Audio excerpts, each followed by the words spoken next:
حقیقت میں موت کو لوگوں نے سمجھا ہی نہیں، اسی لیے موت سے کراہیت کرتے ہیں، موت سے نفرت کرتے ہیں۔ بس میں آج ایک بات مکمل کروں گا مختصر میں کہ مومن کی موت کیا ہے۔ اب تک جو تم نے سنا ہے کہ مرتے وقت یہ ہوتا ہے، یہ ہوتا ہے، وہ بھی حق ہے، لیکن کچھ اور بھی ہوتا ہے۔ آئیے اگر مومن کی موت پتہ چل جائے تو مومن بن کر کے مر کے دیکھو، یہ کروڑوں زندگیاں اس موت پہ قربان ہیں جسے موت مومن کی موت کہتے ہیں۔ یہ مومن کی موت کیا ہے؟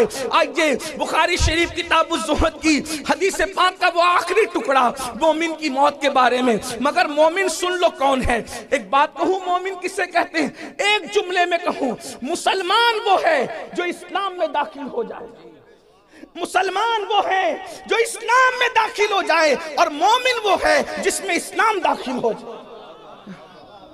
مسلمان وہ ہے جو اسلام میں داخل ہو جائے، اور مومن وہ ہے جس میں اسلام داخل ہو جائے۔ اس کو دیکھو تو اسلام نظر آئے، اٹھتا ہوا دیکھو تو اسلام نظر آئے، بیٹھتا ہوا دیکھو تو اسلام نظر آئے، چلتا ہوا دیکھو تو اسلام نظر آئے، مسکراتا ہوا دیکھو تو اسلام نظر آئے۔ اللہ اکبر! اگر ایک جملے میں بیان کر دوں کہ چلتا پھرتا اسلام اگر کس کو دیکھ کر کے نظر آتا تھا تو ایک جملے میں کہہ سکتا ہوں، تمہارے پیر سید ساجد میاں کو تم نے دیکھا ہوگا، ان کو دیکھ کر کے تم کو چلتے پھرتے تصویر اسلام نظر آتی ہوگی۔ مومن وہ ہے جس میں اسلام داخل ہو جائے۔ ہم تو اسلام میں داخل ہو کر مسلمان ہو گئے ہیں، مومن کب بنو گے؟ اسلام پسند تو ہوئے ہو، اسلام پسند تو ہوئے ہو، اسلام پابند کب بنو گے؟ مومن کی موت کیا ہے؟ سن لو مومن کی موت کسے کہتے ہیں۔ مومن کی موت کتاب الزہد بخاری شریف کی حدیث کا وہ آخری ٹکڑا جو بار بار ہم اپنے جلسوں میں سنتے ہیں۔ اللہ فرماتا ہے میں اس کے ہاتھ ہو جاتا ہوں، اس کے پیر ہو جاتا ہوں، اس کی آنکھ، یہ آپ سنتے ہیں۔ اس حدیث کا آخری ٹکڑا یہ ہے، حدیث قدسی ہے۔ اللہ فرماتا ہے مجھے کسی کام کے کرنے میں تردد نہیں ہوتا۔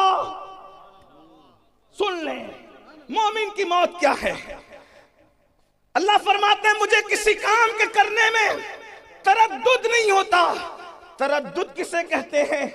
میں اس کو اللہ کے لیے ابھی بیان نہیں کر رہا ہوں، لیکن ہم اپنی زبان میں تردد کہتے ہیں، ملانے کے لیے نہیں، ابھی اس سے ہٹ کر کہہ رہا ہوں۔ تردد کسے کہتے ہیں؟ آپ کہہ رہے تھے سردی بہت ہے، تردد ہو رہا ہے کہ جلسے میں جائیں یا نہ جائیں، سفر لمبا ہے، سفر لمبا ہے کہ چہلم شریف میں شرکت کریں یا نہ کریں، محفل ٹھنڈی ہو گئی ہے، سلیم میاں کو تردد ہو رہا ہے، امین القادری کو مائک دیں یا نہ دیں۔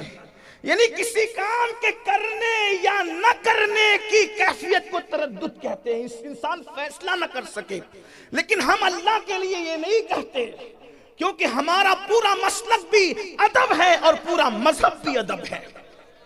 مگر آپ سمجھ چکے ہوں گے ملانے کے لیے اللہ فرماتا ہے، خود فرماتا ہے کہ مجھے کسی کام کے کرنے میں تردد نہیں ہوتا۔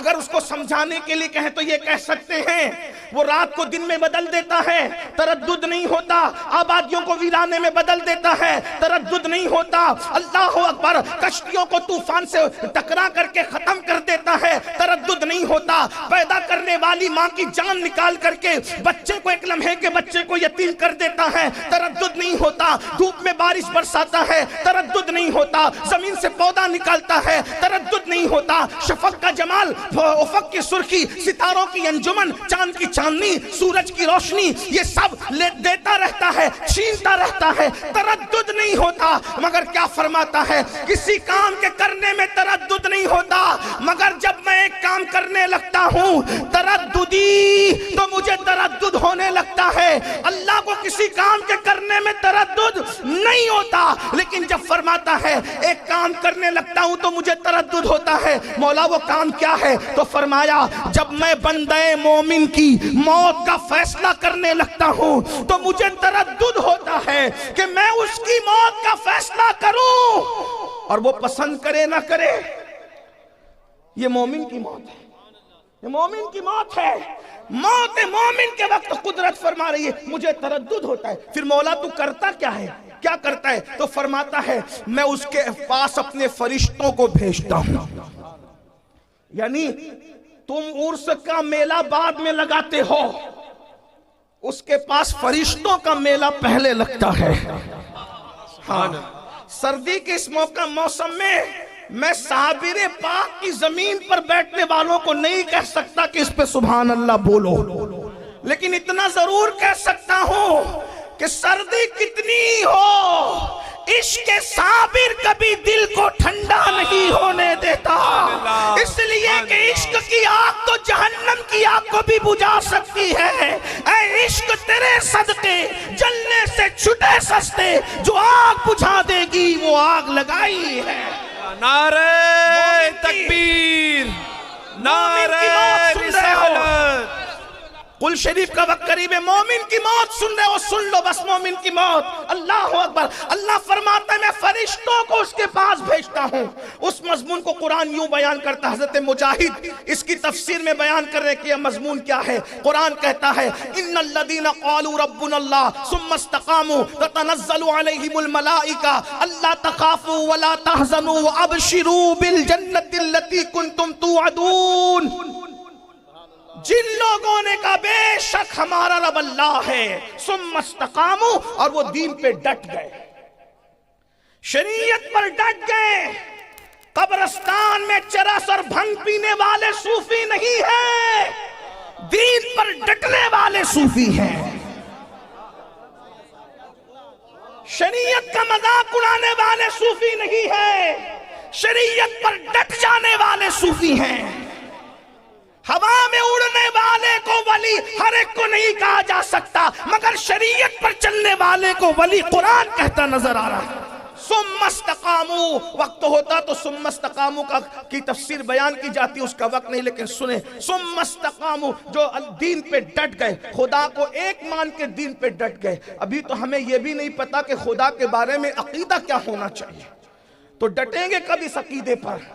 یہاں تو حال یہ ہے کہ ابھی بھی یہ عقیدہ ہے کہ کالی بلی سامنے سے چلی جائے گی تو دن برا گزرے گا، الٹی آنکھی پھڑکے گی تو پتہ نہیں کیا ہوگا. نادانو، ہم وہ لوگ نہیں ہیں، ہم تو وہ لوگ ہیں خیر ہی و شر ہی من اللہ تعالی، ہر خیر اسی کی طرف سے ہے اور ہر شر اسی کی طرف سے، اور اس میں بھی کروڑوں حکمتیں ہیں. عقیدہ توحید، عقیدہ اسلام، عقیدہ رسالت پہ ڈٹ جاؤ، اس کی الگ تفسیر. تو قرآن کیا کہتا ہے؟ تتنزل علیہم الملائکہ. یہ عربی زبان کی خوبصورتی ہے. میں علماء کی معلومات میں کوئی اضافہ نہیں کر رہا ہوں، آپ کی دعا لینا چاہتا ہوں. عربی زبان کی خوبصورتی کہ ہر زبان میں واحد ہے اور جمع ہے اور قصہ ختم ہے. یہ عربی زبان کا حسن ہے، یہاں واحد ہے، تثنیہ ہے، جمع قلت ہے، جمع کثرت ہے نا. یہ عربی زبان کا حسن ہے. واحد جمع پہ قصہ ختم نہیں ہوتا. واحد ایک کو کہتے ہیں، تثنیہ دو کو کہتے ہیں، جمع قلت 3 سے شروع ہو کر 9 پر ختم ہو جاتی ہے، اور جمع کثرت 10 سے شروع ہو کر اس کی کوئی حد نہیں ہوتی. اب قرآن کیا کہہ رہا ہے؟ جو لوگ دین پر شریعت پہ ڈٹ جاتے ہیں، تتنزل علیہم الملائکہ، ان پر اللہ کے فرشتوں کی جماعت نازل ہوتی ہے. نہ واحد کا سیگا، نہ تثنیہ کا، نہ جمع قلت کا، جمع کثرت کے سیگے کے ساتھ کہا جا رہا ہے. 1 2 4 فرشتے نہیں آتے، بلکہ لاکھوں فرشتوں کی جماعت ان کے پاس آتی ہے اور ان کے پاس بیٹھتے ہیں، بات کرتے ہیں. کہتے کیا؟ اللہ تخافو، گھبرانا مت، ولا تحزنو، خوف مت کھانا، غم مت کرنا، وَأَبْشِرُوا بِالْجَنَّةِ الَّتِي كُنْتُمْ تُوعَدُونَ. موت بعد میں آ رہی ہے، جنت کی خوشخبری پہلے سنائی جا رہی ہے، جنت کا مزدہ سنایا جا رہا ہے. فرشتے بتاتے ہیں یہ نعمت ہے، یہ نعمت ہے، یہ نعمت ہے، یہ نعمت ہے، جنت کی یہ نعمت ہے، یہ نعمت ہے، یہ نعمت ہے. تو وہ بندہ مومن اللہ والا کہتا ہے فرشتوں یہ دیدار وہاں ہوگا، یاروں سے ملاقات ہوگی، پیاروں سے ملاقات ہوگی، رسول سے ملاقات ہوگی. جو بھی فرشتے بتاتے ہیں تو وہ مومن بندے کا کیا کہتا ہے؟ فرشتوں یہ ملے گا کب؟ تو فرشتے کہتے ہیں جب تک مرو گے نہیں، روح نہیں نکلے گی جسم کے پنجرے سے تب تک کہ یہ نعمتیں نصیب نہیں ہونا. تو وہ اللہ والا خود کہتا ہے فرشتوں پھر دیر کس بات کی ہے, ذرا جلدی کرو نا, ہم بھی دنیا سے جانے کے لیے تیار ہے.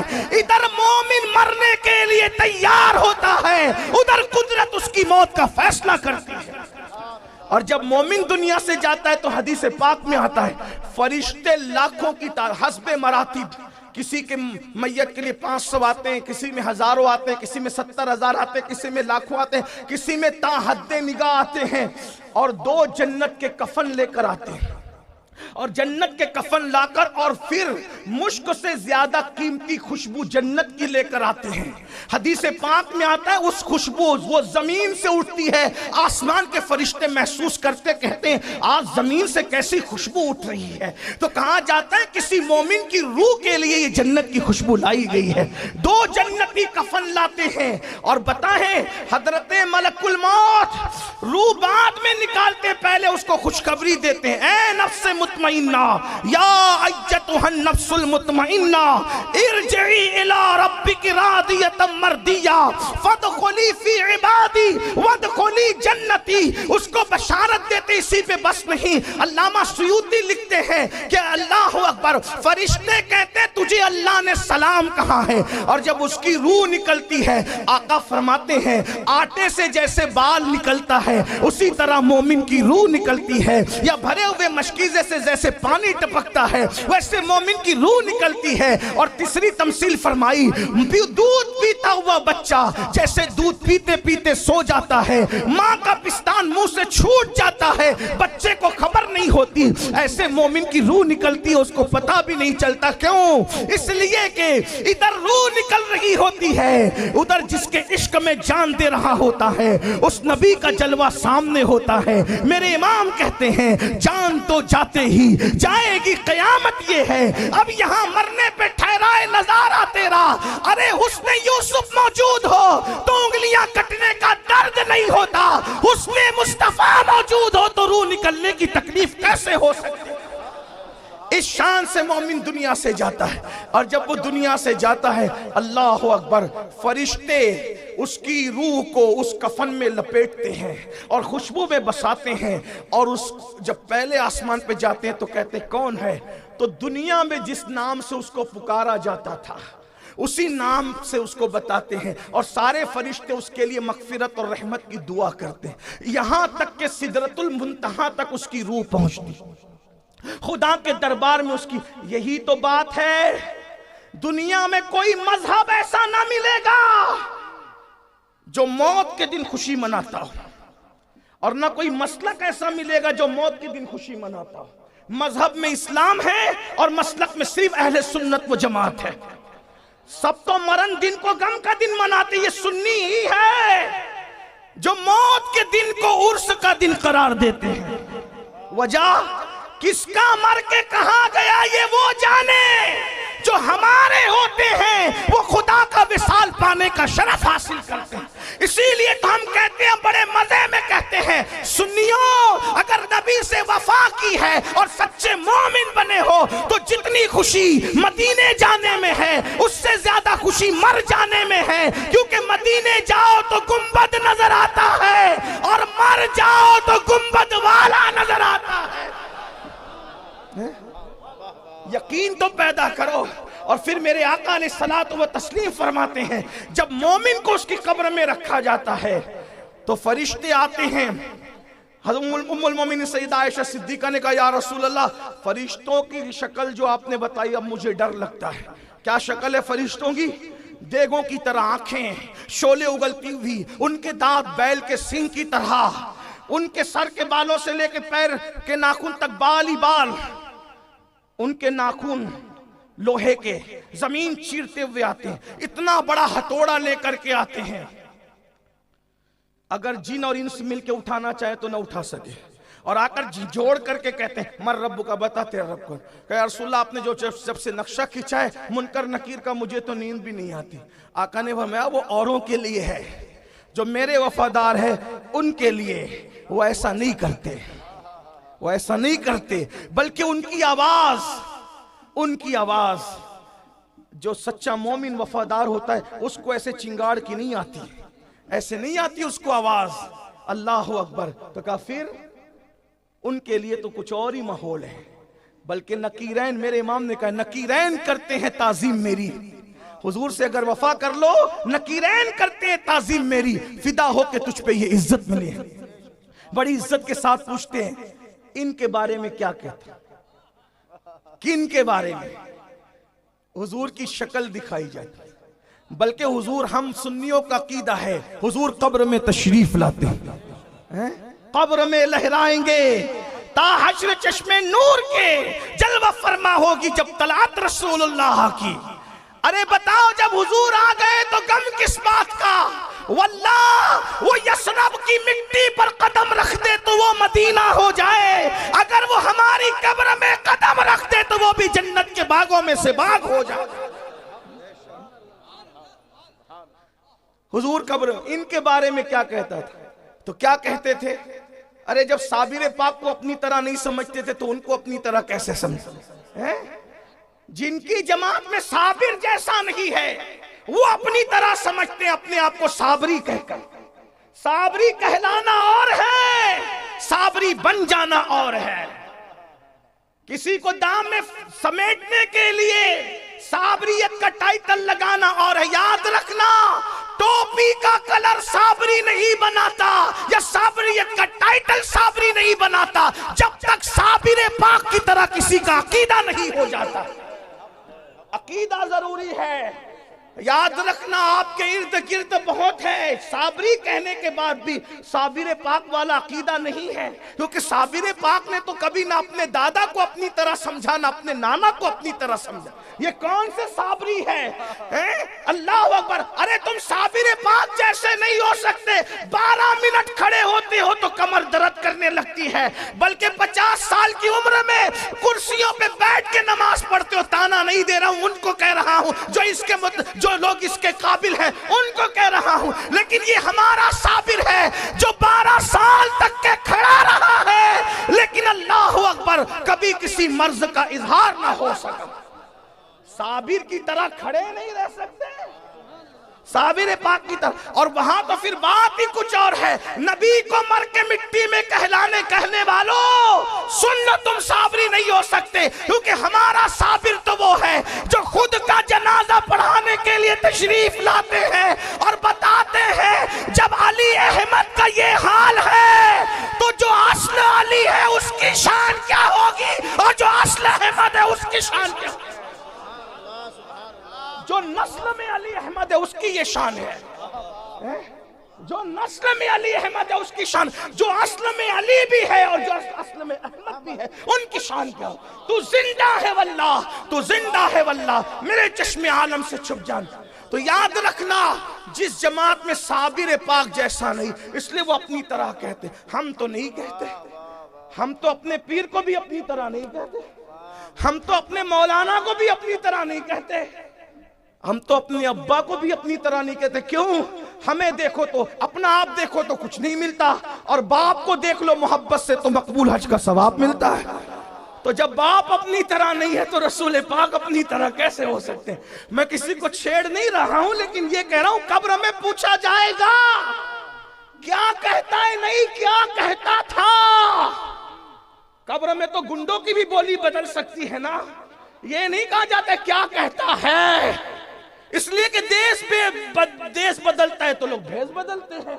جب دنیا میں دیس میں بھیس بدلتے ہیں تو قبر میں نہ بدلیں گے، اس لیے ابھی نہیں کہنا، ابھی کا نہیں. یہ بتا کیا کہتا تھا. بہت بک بک کرتا تھا. مولوی کو تو بحر العلوم کہتا تھا اور نبی کے بارے میں کہتا تھا یہ تو ان پڑھ امی ہے. بتا اپنا مولوی بحر العلوم اور رسول اللہ کے بارے میں امی وہ ان پڑھ. اللہ اکبر. اس لیے یاد رکھنا اللہ اکبر قاسم نعمت کے لیے کہتا تھا کہ وہ تو اپنی بیٹی کی بخشش نہیں کرا سکتے، جبکہ اسی رسول نے فرمایا مومن کا کچا بچہ اگر ماں کے پیٹ سے گر جائے گا وہ بھی اپنے ماں باپ کی مغفرت کرائے گا. ارے جب کچا بچہ ماں باپ کو جنت میں لے جا سکتا ہے تو سید المعصومین کی شان کا عالم کیا ہوگا. اس لیے عقیدہ بھی درست کرو. اصل خانقاہیت دو چیزوں کا نام ہے، ایک تو سچا عقیدہ اور ایک تو خدمت خلق، اور یہ دونوں چیزیں اگر آپ دیکھنا چاہیں تو آپ سیدی ساجد میاں کے اندر دیکھ سکتے ہیں۔ عقیدے کا اعتدال اور خدمت خلق کا آپ نے تو سن چکے، میرے پاس وقت ہوتا تو میں عرض کرتا، لیکن میں بات ختم کر رہا ہوں۔ تو قبر میں کیا پیاری پیاری من موہنی صورت دکھائی جائے ان کے بعد، اور پھر اگر کہتا تھا ان کے بارے میں تو پھر کیا کہو گے؟ جو کہنے کی عادت تھی وہی کہو گے۔ ہمارا تو دل ہی نہیں بھرتا کیا کہوں، سرور کہوں کہ مالک و مولا کہوں تجھے، باغ خلیل کا گل زیبا کہوں تجھے، ہرما نصیب ہوں تجھے امید کے کہوں، جانے مراد، مراد نہیں جانے مراد، کانے تمنا کہوں تجھے۔ اللہ رے تیرے جسم منور کی تابشیں، اللہ رے تیرے جسم منور کی تابشیں، اے جانے جاں میں جانے تجلا کہوں تجھے، صبح وطن پہ شام غریباں کو دو شرف، بے کس نواز گے سو والا کہوں تجھے، مجرم ہوں اپنی عفو کا سامہ کروں شہا، مجرم ہوں اپنی عفو کا سامہ کروں شہا، یعنی شفیعی روز جزا کا کہوں تجھے، اور تیرے تو وصف بے تناہی سے ہے بری، حیران ہوں میرے شاہ میں کیا کیا کہوں تجھے، کہہ لے گی سب کچھ ان کے سنا خاک خاموشی، چپ ہو رہا یہ کہہ کے میں کیا کیا کہوں تجھے، لیکن رضا نے ختم سخن اس پہ کر دیا، خالق کا بندہ خلق کا آقا کہوں تجھے، نمی دانم چے منزل بود شب جائے کہ من بودم، باہر سے رقص باہر سو رقص بسمل بود شب جائے کہ من بودم، پری پہ کر نگارے پری پہ کر نگارے پری پہ کر نگارے، سرو قد لالا رخسارے سراپا آفت دل بود، شب جائے کہ من بودم، خدا خود میرے مجلس بود اندر لام کا خسرو، محمد شمع محفل بود شب جائے کہ من بودم، وآحسن من کلم ترقت توائنی واجمل من کلم تلیت النساء، خلقت مبرام من کلی عیبن کہنکا قد خلقت کما تشا، جامی کہتے آیات قرآن ابرویت، تفسیر قرآن گیسویت، روح تو قرآن ماں ایما توئی ایما توئی، اللہ کی سرتاب قدم شان ہے یہ، انسان ہی انسان یہ انسان ہے، انسان ہے انسان وہ انسان ہے یہ، قرآن تو ایمان بتاتا ہے انہیں، ایمان یہ کہتا ہے میری جان ہے۔ یہاں جو کہنے کی عادت تھی وہی کہو گے، کیا حسن ہے سید ابرار تمہارا، اللہ بھی ہے طالب دیدار تمہارا، کیوں دید کے مشتاق نہ ہو حضرت یوسف، اللہ کا دیدار ہے دیدار تمہارا۔ لیکن جب جواب صحیح دو گے تو نقیرین کہیں گے ہمیں یقین تھا کہ تو ایسا ہی جواب دے گا، کیوں بے خبر نہیں تھے، کیونکہ دنیا میں کہتا کیا تھا معلوم ہے، تو پھر کیا کہا جائے، تو نے صحیح جواب دیا اس لیے اب تیرے لیے، تو نے صحیح جواب دیا اس لیے اب تیرے لیے جہنم کی کھڑکی کھولی جا رہی ہے، توجہ کر لیں، تو نے صحیح جواب دیا اس لیے تیرے لیے جہنم کی کھڑکی کھولی جا رہی، جہنم کی کھڑکی کھولی جائے گی، کہا اگر صحیح جواب نہیں دیتا تو یہ تیرا ٹھکانہ تھا، اس کو بند کر کے کہا جائے گا، لیکن تو نے جواب صحیح دیا اس لیے تیرے لیے جنت کی کھڑکی کھولی جا رہی، پہلے جہنم کی، تاکہ پتہ چل جائے کہ اگر دو نمبری کرتے تو کہاں پہنچتے، سچی عقیدے پہ رہے تیرے غلاموں کا نقش قدم ہے راہ خدا، وہ کیا بہک سکے جو یہ سراغ لے کے چلے، غریب نواز کے عقیدے پہ، غوث پاک کے عقیدے پہ، صابر پاک کے عقیدے پہ، محبوب الہی نظام الدین اولیاء کے عقیدے پہ، بہرحال پھر کیا ہوگا، جنت کی کھڑکی کھولی جائے گی۔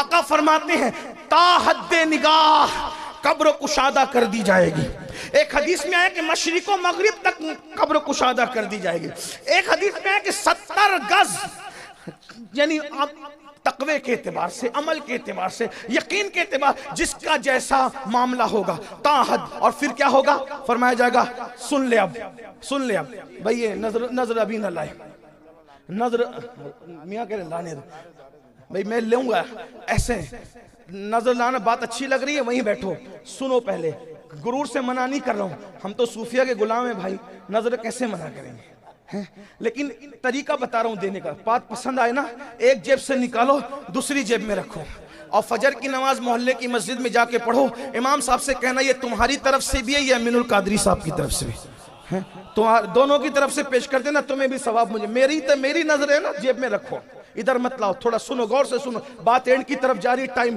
ابھی یہ نہیں ہے بات کرنے کا، کیا ہوگا، تا حد نگاہ قبر کشادہ ہوگی، اور جنت کا بستر لگایا جائے گا، کون سا بستر، جنت کا بستر، کون لگائے گا، فرشتے لگائیں گے،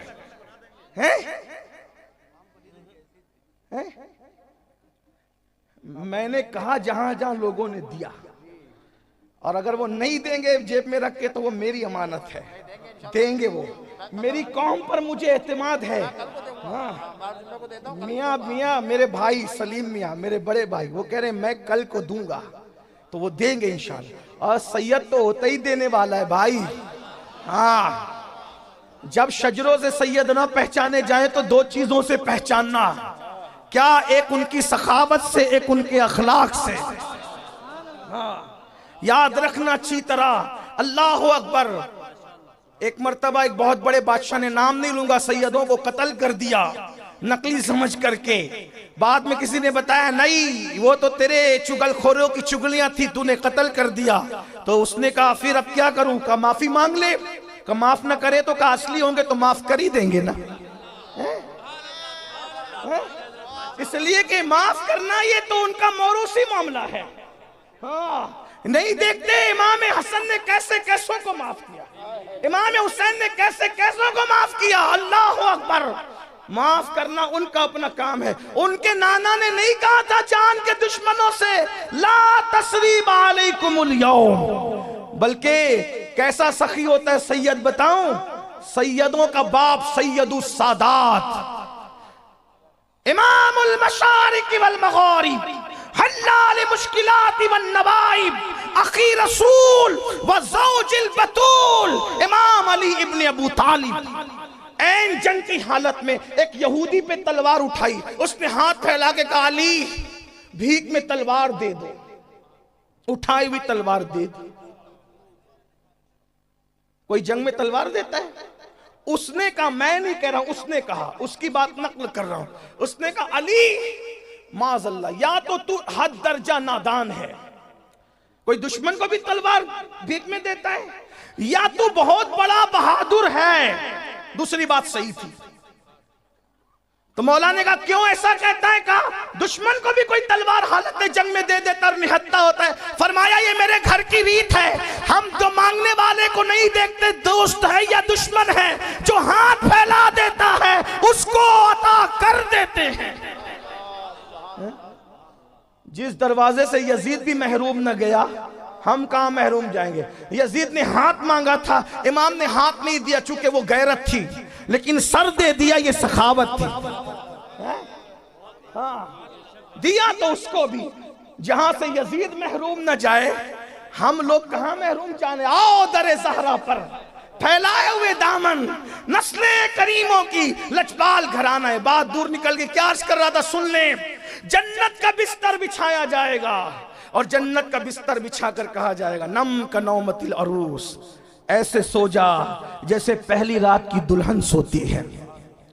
اب میری زبان حیا اس کا مکمل تبصرہ نہیں کر سکتی بزرگوں کی موجودگی میں کہ پہلی رات کی دلہن کیسے سوتی ہے، لیکن اتنا اشارہ کر کے ختم کر دوں گا بات کو کہ پہلی رات کی دلہن کو سجایا جاتا ہے، سنوارا جاتا ہے۔ آپ کو رات کو کیوں سنوارتے ہیں دلہن کو؟ سونے والا بھی کوئی سنورتا ہے؟ جس کو سونا ہے اس کی زلفیں تو بکھرنا ہے، جس کو سونا ہے اس کے کپڑوں کی استری تو ختم ہونی ہے، جس نے سونا ہے اس کی خوشبو نے توڑ جانا ہے۔ پھر رات کو دلہن کو کیوں سنوارتے ہیں؟ یہ دلہنیں بھی اچھی طرح جانتی ہیں، آپ بھی اچھی طرح جانتے ہیں۔ تو مرنے والے کو کیوں سنوارتے ہیں؟ اس نے تو مٹی میں مل جانا ہے۔ سفید جوڑا، خوشبو، عطر، اتنا، ارے لوگ پتہ نہیں کس کو سادگی کہتے ہیں۔ لوگ سمجھتے ہیں کہ میلے کچیلے کپڑے پہننے کا نام سادگی ہے۔ میں نے کہا جو اپنے کپڑے صاف نہیں رکھ سکتے وہ اپنے دل کیا صاف رکھے۔ ہاں میلے کچیلے کپڑے پہننے کا نام سادگی نہیں ہے، یا ہلکے پھلکے کپڑے پہننے کا نام سادگی۔ ہم لوگ قادری لوگ ہیں، ہمارا قادری تصوف ہے، لیکن چشتی اس اعتبار سے کہ ہم ہندوستانی ہیں۔ ہم قادری ہو کر کے کہتے ہیں کہ جو ہندوستان میں پیدا ہو پہلے وہ چشتی ہے، بعد میں سب کچھ ہے، کیونکہ قادریت بھی ملی ہمیں چشتیت کی وجہ سے۔ اور ہم لوگ سلسلوں کو خانوں میں نہیں بانٹتے، اولیاء اللہ خانوں میں بانٹنے کے لیے نہیں آئے تھے، وہ تو پوری کائنات کو اپنے فیضان سے یکساں سیراب کرنے کے لیے آئے تھے، اور انہوں نے سیراب کیا الحمدللہ۔ تو میں بات کیا عرض کر رہا تھا، ہمارا قادری تصور اچھا کھاؤ، اچھا پہنو، اچھا عمل کرو۔ سادگی دل کی کیفیت کا نام ہے۔ قیمتی کپڑے پہن کے مغرور مت ہونا، یہ سوچنا کہ اس نے پہنایا میری پہننے کی اوقات نہ تھی، یہ سادگی ہے. بات سمجھ میں آتی ہے؟ ہاں ہمارے یہاں تو اسلام کہتا ہے، حدیث ہے، آقا علیہ السلام فرماتے اپنے مردوں کو بھی اچھا کفن دیا کرو، کیونکہ وہ کفن بھی ایک دوسرے کا دیکھ کر خوش ہوتے ہیں. بھئی یہ قبر 2 گز زمین نہیں ہے صرف مومن کی، اس میں تو رشتہ داروں سے ملاقاتیں بھی ہیں، بیٹھ کر باتیں بھی ہیں. حدیث پاک ہے، اٹھا کر دیکھیں کتب احادیث، یہاں تک پوچھا جاتا ہے نئی آنے والی روح سے میرا بیٹا کیسا ہے اور فلاں کی بچی کیسی ہے، اس کی شادی ہوئی کہ نہیں ہوئی. قبر میں یہ بھی باتیں ہوتی ہیں. پٹتے وہ ہیں جو یہاں پٹنے جیسا کام کرتے ہیں، لیکن مومن کی قبر تو جنت کے باغوں میں سے باغ ہے. الحمدللہ. تو وہاں شادی بیاہ کی بات بھی ہوتی ہے. اگر آپ کو بہت زیادہ نہیں معلومات ہے تو اردو زبان میں شرح الصدور علامہ جلال الدین سیوطی کی کتاب، اس کا ترجمہ آ چکا ہے، آپ اس کو پڑھ لیں، آپ کا یقین پختہ ہوگا موت کتنی خوبصورت چیز ہے. میرے آقا فرماتے ہیں موت تحفہ ہے مومن کے لیے، محب کو محبوب سے ملا دیتی ہے. تو بہرحال عرض کیا کر رہا تھا، دلہن کو سجایا جاتا ہے. اور ایک بات بتاؤں، شریف گھرانوں کی دلہن اکیلے نہیں جاتی شوہر کے یہاں، بارات کے ساتھ جاتی ہے. یہ اور بات ہے کہ آج مسلمانوں نے بارات کو بھی بدل دیا. بارات ہمیشہ دلہن کے ساتھ جایا کرتی تھی، اب دولہے کے ساتھ جاتی ہے. وہ دلہن کے ساتھ کیوں جاتی تھی؟ اس کو بارات کیوں کہتے ہیں؟ جیسے کسی عمل کرنے والے کو با عمل کہتے ہیں. میں کوئی محقق آدمی نہیں ہوں، طالب علم ہوں، سمجھانے کی کوشش کر رہا ہوں، غلطی ہوگی تو یہیں سے اصلاح ہو. با عمل کہتے ہیں مطلب عمل والا، با وقار وقار والا. تو یہ بارات، رات والے. یہ کیوں؟ جب دلہن جاتی تھی رات کو شوہر کے گھر تو محلے رشتہ دار سب اس کو پہنچانے جاتے تھے کہ رستے میں کوئی لوٹ نہ لے. بہت ساز و سامان اور سجی دھجی رہتی تھی نا، ڈاکو اپنا کام نہ کرے. تو اور پھر دوسری بات یہ ہے، چوری چپ کے تو نہیں جاتی شریفوں کی دلہنیں، اللہ اعلان جاتی ہیں، کیونکہ جن کے نکاح چوری چپ کے ہوتے ہیں وہ چوری چپ کے جاتے ہیں. ہمارے یہاں نہ چوری چپ کے نکاح ہے اور نہ چوری چپ کے آنا جانا ہے. ہمارے یہاں تو بارات کے ساتھ ہے. لوگ آج بارات کے بھی مخالف ہو گئے. یہ بارات نہیں ہونی چاہیے، میں نے کہا اس کی بھی کوئی حکمت ہے. لیکن بہرحال وہ بارات کے ساتھ جاتی ہے، پتہ چلتا ہے شریفوں کی دلہن جائے. ادھر بھی بارات ہے اور ادھر بھی بارات ہے. مومن کا جنازہ نہیں دیکھتے، کس شان کا ہوتا ہے. اگر نہیں دیکھا تھا تو ساجد میاں کے جنازے کا تصور کر لو. دیکھتے نہیں کتنے جنازے میں لوگ. بہرحال تو ایسے سو جیسے پہلی رات کی دلہن. پہلی رات کی دلہن جب سوتی ہے لوگوں کو لگتا ہے کہ وہ سو گئی، لیکن وہ سوتی نہیں ہے. وہ چادر مخ پر ڈال کر کسی کے منتظر ہوتی ہے. گوری سوئے سیج پر مخ پر ڈارو کیش، چل خسرو گھر آپ نے سام بھئی سو دیس، سانج بھئی سو دیس. ہاں وہ ڈال کر چہرے پہ نقاب اوڑھ کر کے، گھونگھٹ ڈال کر کے، چادر اوڑھ کر کے سوتی. کس کے لیے؟ کوئی اور نہ جگائے گا اس کو، محبوب جگائے. سب سمجھتے سو گئی سو گئی سو گئی سو گئی، لیکن محبوب کے قدموں کی آہٹ آتی ہے اور وہ اٹھ کر بیٹھ جاتے بلا تمثیل. اس کو کہا جائے سو جا ایسے جیسے پہلی رات کی دلہن سوتی. کون جگانے آئے؟ اس کو اس کا محبوب جگانے آئے گا، اس کو اس کا محبوب جگانے. آج پھولے نہ سمائیں گے کفن میں آسی، قبر کی شب ہے کرز گل سے ملاقات کی رات. یہ مومن کی موت کا ہلکا سا تصور ہے جو میں نے پیش کیا. اگر میں زیادہ اور پیش کروں تو کہیں ایسا نہ ہو کہ سردی میں ایک دو، اس لیے کچھ نہیں کہنا چاہتا. ہاں آپ کی بددعا نہیں لینا چاہتا، میں اسی پہ بات پوری کرتا ہوں. اللہ ساجد میاں کے شہزادوں کو، کعب میاں، مخدوم میاں اور جو شہزادے ہیں ان کے والد کا سچا جانشین بنائے. ان کے والد نے علمی کام بہت کیا، اور جو علم کے ذریعے سے زندہ رہتا ہے اسے موت نہیں آ سکتی. اور اصول بلاد ممبئی عظمیٰ میں سمجھتا ہوں کہ رقبے کے اعتبار سے سب سے بڑا دارالعلوم اگر کسی کا ہے تو وہ ساجد میاں صاحب رحمۃ اللہ علیہ کا قائم کردہ ہے. اور کئی مقامات پر انہوں نے ادارے قائم کیے. اور آج میں آپ سے کہنا چاہتا ہوں ہماری قوم کو علم کی بڑی ضرورت ہے. آپ بھی علم حاصل کیجئے، اپنے بچوں کو بھی پڑھائیے، خود بھی پڑھیے. ہمارے ماہریرہ کے مشائخ نے اعلان کیا ہے آدھی روٹی کھائیں گے، بچوں کو پڑھائیں گے. اپنے بچوں کو پڑھاؤ، بچیوں کو پڑھاؤ. ایجوکیشن کو عام کرو. ہر بچہ کم سے کم گریجویٹ ہونا چاہیے. 10ویں 12ویں پڑھا کر بچوں کو ڈراپ آؤٹ مت کرو. لوگ کہتے تعلیم مہنگی ہو گئی،